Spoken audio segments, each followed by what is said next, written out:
pembaruan, yaitu satu, membersihkan Islam di Indonesia dari pengaruh kebiasaan yang bukan Islam. Dulu kan masih terbatas teknologi, jadi pastinya gerakan pembaruan Islam ini menyebarnya pelan-pelan gitu kan, nggak bisa langsung semua orang di dunia tahu gitu. Terus akhirnya setelah berkembang secara perlahan-lahan, akhirnya sampai di Indonesia pada abad ke-20 dan jadi intinya itu pembaruan Islam ini bukan gerakan yang tiba-tiba muncul terus tiba-tiba hilang. Jadi kayak proses yang ke Indonesia. Terus siapa yang merupakan pendiri dari Muhammadiyah?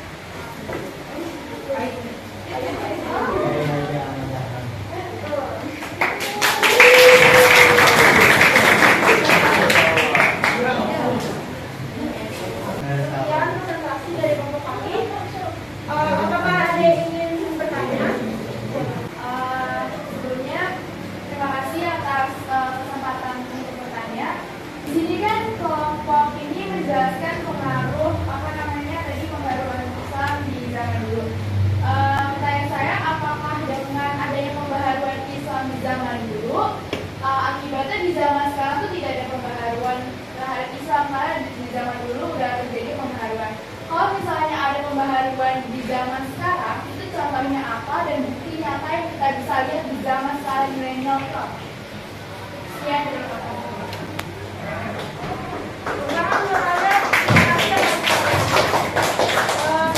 Dulu ada yang ingin tanya lagi nggak?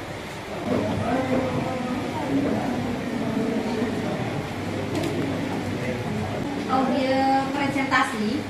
Ada yang ingin membantu jawab pertanyaan temannya? Oke, silakan. Nilainya halo. Jawab pertanyaan dari temannya tadi. Bantu yang presentasi. Apakah dengan dulu udah ada pembaharuan Islam, terus sekarang yang udah nggak ada lagi pembaharuan Islam, terus kalau misalkan itu nggak benar, apakah bukti nyata pembaharuan Islam di zaman sekarang? Pembaharuan Islam itu proses, jadi dari dulu sampai sekarang itu pasti terus berjalan karena bagaimana tadi dia nggak tiba-tiba muncul terus tiba-tiba hilang begitu aja ya gitu. Dari sisi Islam, sesuatu itu harus fleksibel mengikuti zaman agar dalam pemakan dalam aku kan dalam kata. Jadi dengan Islam yang fleksibel itu fleksibelnya maksudnya terus melakukan pembaharuan gitu ya. Oke, silakan, ada yang menambahkan. Oke, silakan Fauzia. Saya mau nanya. Oh, mau nanya, kirain mau nambahin. Tapi itu karena itu juga zamannya dengan sekarang yang dalam sesuatu informasi bisa dengan mudah menyebar ke seluruh dunia. Dulu kan masih terbatas teknologi, jadi pastinya gerakan pembaruan Islam ini menyebarnya pelan-pelan gitu kan, nggak bisa langsung semua orang di dunia tahu gitu. Terus akhirnya setelah berkembang secara perlahan-lahan, akhirnya sampai di Indonesia pada abad ke-20 dan jadi intinya itu pembaruan Islam ini bukan gerakan yang tiba-tiba muncul terus tiba-tiba hilang. Jadi kayak proses yang kita sebagai umat Islam ini harus ikut serta dalam pembaruan Islam ini. Tadi materi kita apa? Pembaharuan Islam. Apa sih? Nah, itu di sini bukan pembaharuan masalah tentang akidah ya, bukan ajarannya yang diperbaharui. Paham ya? Karena di dalam Al-Quran itu sudah jelas-jelas banget bahwa ajaran Islam seperti ini yang ada di dalam Al-Quran. Dan di sini pembaharuannya itu perubahan dalam praktek keagamaan Islam. Ingat ya, ketika Islam datang ke Indonesia, ke Nusantara di abad ke-7 itu agama sudah ada. Siap, action. Konsentrasi dimulai. Revan Zaki Gilang Gapa Adi Dias Kania Faiz Abin Rifki Alaya.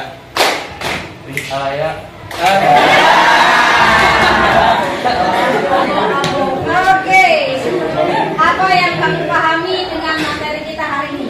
Materi kita pada hari ini adalah pembaruan Islam yang dipengaruhi dari negara Timur Tengah, dibawa oleh mahasiswa yang belajar di sana dan ada juga yang orang yang berangkat haji dari sana kembali ke Indonesia membawa pembaruan Islam dari Timur Tengah untuk memajukan Islam yang ada di Indonesia.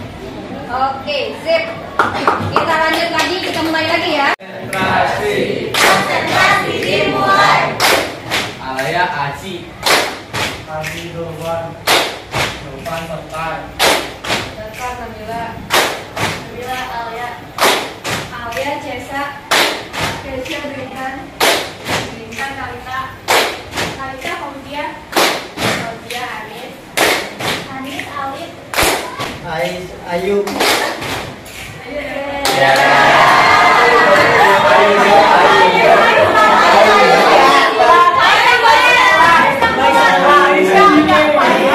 Untuk pembahasan yang tadi dijelasin sama Rania, bahwa pembaruan itu sangat penting untuk di zaman ini, seperti di zaman milenial, digital, seperti yang diajarkan oleh Habib Ja'far.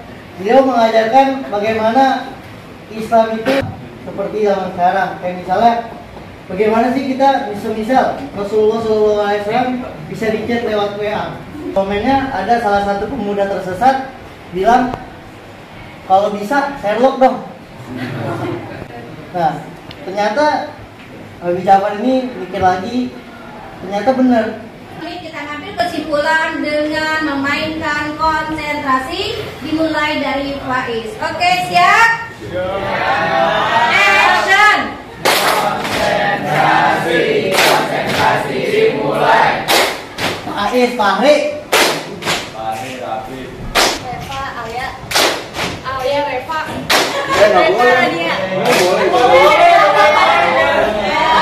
Kesimpulan yang terakhir, tidak boleh mengambil namanya atau nama temannya 2 kali. Silakan Say. Yang kamu ketahui aja kesimpulannya. Oke, jadi kesimpulan dari materi hari ini yaitu tentang pembaharuan Islam di Indonesia, karena itu tadi ada penyebab, pengaruh, dan juga bentuk-bentuknya. Itu kenapa Islam itu terus ada perubahan atau pembaharuan agar Islam di Indonesia ini semakin maju, semakin terperbarui, dan itu melalui sebuah proses. Pada intinya Islam harus diperbaharui karena tujuannya agar Islam itu terus dilestarikan dan juga banyak pengikutnya di zaman-zaman selanjutnya. Sekian, terima kasih. Terima kasih untuk kesimpulannya, dan Ibu akan memberikan garis bawah ya atau warna bahwa yang di pembaharuan itu bukan ajarannya ya. Pembaharuan yang atau di dalam pembaharuan Islam ini bukan ajarannya, bukan akidahnya, tauhidnya, tapi kita metode atau ada praktek-praktek yang menyimpang, itulah yang akan diperbaharui. Maksudnya menyimpang tidak sesuai dengan ajaran Rasulullah atau yang menyimpang kepada Al-Quran dan hadis. Luar biasa. Membagi kelompok itu berdasarkan apa? Metode yang kita gunakan dalam pembagian kelompok Ebur ini dalam mata pelajaran agama Islam. Jadi kita kemarin menggunakan games yang namanya konsentrasi untuk mengambil metode pembagian kelompok. Jadi misalkan gini contohnya, kayak kita tuh sebut nama sekalian absen. Nah Bu, jadinya kita yang gagal bisa konsentrasi itu maju ke depan, tapi yang nomor absennya yang udah disebut itu yang kepilih. Jadi misalkan sudah disebut Alia, Rania, dan sekarang misalkan nama Nadia udah 4, jadi itu satu kelompok 4 ke sana. Nah yang udah 4 ini, yang di depan ini tidak bisa dipilih lagi, jadi gitu. Pertanyaannya, kalau seperti itu dibuat, apakah satu kelompok itu kemistrinya dapat? Maksud saya, contoh, ini memang ada diskusi, teman itu ada nggak yang komplain?